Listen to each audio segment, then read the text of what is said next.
یوسف صاحب تو خرد والے، ان کو دعوت دیتا ہوں کہ وہ تشریف لا کر یک جہتی کے عنوان سے تقریر پیش فرمائیں۔ فرد قائم ہے ربط ملت سے تنہا کچھ نہیں، فرد قائم ہے ربط ملت سے تنہا کچھ نہیں، موج ہے دریا میں اور بیرون دریا کچھ نہیں۔ الحمدللہ وحدہ والصلاة والسلام علی من لا نبی بعدہ، اما بعد۔ معزز سامعین اکرام اور اساتذہ اعزام اور میری پیاری بہنوں، السلام علیکم ورحمۃ اللہ وبرکاتہ۔ میں آج کی نشست میں یکجہتی کے موضوع پر کچھ عرض کرنے کی جسارت کر رہی ہوں۔ یہ بات تو کسی سے ڈھکی چھپی نہیں کہ اس وقت مجموعی طور پر مسلمانوں کی ہوا اکھڑ چکی ہے، نہ ان کی کہیں عزت و عظمت ہے، نہ رعب و دبدبہ۔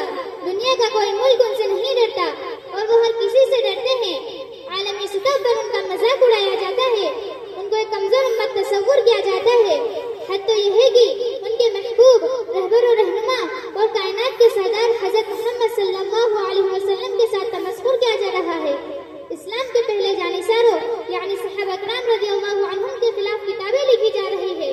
یہ سب کچھ اس لیے ہو رہا ہے کہ اقوام عالم میں مسلمانوں کا رعب و دبدبہ اور وقار ختم ہو چکا ہے۔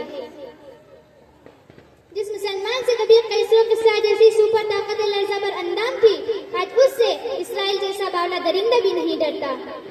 مسلمانوں کو کمزور اور ذلیل کرنے کے جو مختلف اسباب ہے، ان میں سب سے بڑا سبب مسلمانوں کا باہمی جدل و نزاع اور اختلاف و افتراق ہے۔ مسلمان امت چھوٹی چھوٹی ٹکڑیوں، فرقوں اور جماعتوں میں بٹی ہوئی ہے۔ ہر شخص اپنی 1.5 انچ کی مسجد الگ بنانے کی فکر میں ہے، کفر کے فتوے لگ رہے ہیں، ایک دوسرے کو ختم کرنے کی کوشش جاری ہے، مسلمان کا خون مسلمان بہا رہا ہے۔ حیرت ہوتی ہے کہ یہ وہ امت ہے جس کو حضور صلی اللہ علیہ وسلم نے مسلسل محنت اور تربیت کے بعد باہم شیر و شکر بنا دیا تھا۔ آپ صلی اللہ علیہ وسلم کے صحابہ کرام رضی اللہ عنہم مختلف علاقوں کے رہنے والے تھے، مختلف قبیلوں سے تعلق رکھتے تھے، ان کی زبان اور رنگ بھی مختلف تھے، مگر انہوں نے زبان، نسل اور قومیت کے تمام امتیازات مٹا دیے تھے اور وہ آپس میں بھائی بھائی بن کر رہتے تھے۔ آپ صلی اللہ علیہ وسلم کے دربار میں اگر سلمان فارسی تھے تو صہیب رومی بھی تھے، اگر عباس نینوائی تھے تو ابو ذر غفاری بھی تھے، اگر طفیل دوسی تھے تو ابو سفیان، عدی، قائی، زماد ازدی، سراقہ جوشمی جیسے الگ الگ علاقوں اور مختلف خاندانوں سے تعلق رکھنے والے صحابہ کرام بھی تھے۔ مگر جو بھی تھے بھائی بھائی تھے، اور بھائی بھی ایسے کہ انما المؤمنون اخوة کے عملی تفسیر نظر آتے تھے۔ خود بھوکے رہ کر دوسروں کو کھلاتے تھے، خود پیاسے رہ کر دوسروں کو سیراب کرتے تھے، بلکہ حد تو یہ ہے کہ پیاس کی وجہ سے جان سے تو گزرنا گوارا کر لیتے تھے، مگر اپنے دوسرے بھائی کو پیاسا دیکھنا برداشت نہیں کر سکتے تھے۔ جب تک مسلمانوں میں اخوت و محبت اور اتفاق و اتحاد کا رشتہ برقرار رہا، وہ ساری دنیا پر چھائے رہے، اور جب سے انہوں نے ایک دوسرے کی ٹانگ کھینچنے اور ایک دوسرے کو گرانے کا عمل شروع کیا، وہ اقوام عالم میں ذلیل و خوار ہوتے جا رہے ہیں۔ افرادی اعتبار سے دیکھیں تو اس وقت مسلمانوں کی تعداد 1 ارب سے بھی زائد ہے۔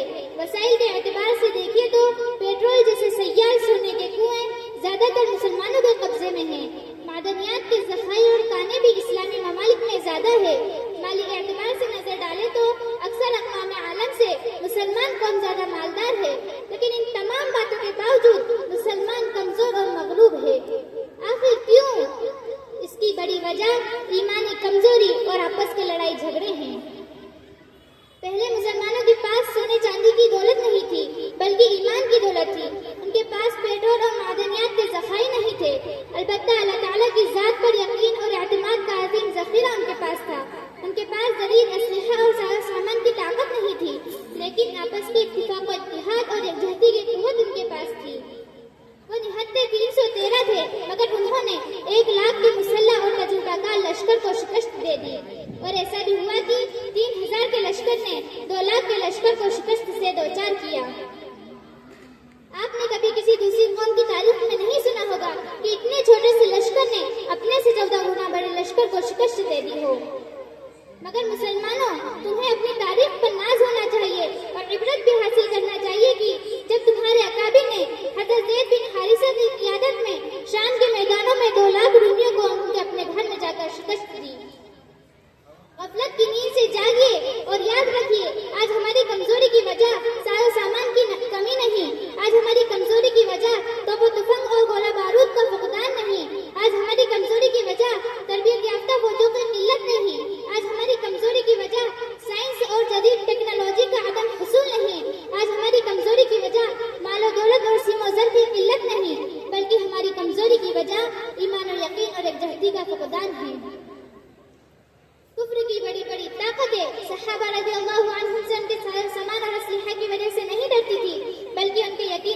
پراپن اور بے مثال یکجہتی کی وجہ سے رہتی تھی۔ جب مسلمانوں میں یہ چیز باقی نہ رہی تو ان کا رعب و دبدبہ بھی باقی نہ رہا۔ حیرت کی بات یہ ہے کہ ہمارا قبلہ ایک ہے، اللہ تعالیٰ ایک ہے، نبی ایک ہے، کتاب ایک ہے، دین ایک ہے، لیکن ہم ایک نہیں۔ حرم پاک بھی، اللہ بھی، قرآن بھی ایک۔ حرم پاک بھی، اللہ بھی، قرآن بھی ایک۔ کیا بڑی بات تھی جو ہوتے مسلمان بھی ایک۔ فرقہ بندی ہے کئی اور کئی ذاتیں ہیں، فرقہ بندی ہے کئی اور کئی ذاتیں ہیں، کیا زمانے میں پنپنے کی یہی باتیں ہیں۔ آئیے اللہ تعالیٰ سے دعا کرے کہ وہ ہمیں یکجہتی کی دولت سے نوازے۔ آمین وما علینا الا البلاغ۔ ماشاءاللہ، یہ اپنا انعام لے جائے۔ کچھ احباب کی طرف سے انعام آیا ہے، اللہ تعالیٰ سب کے دینے کو قبول فرمائے۔ اس کے بعد میں خدیجہ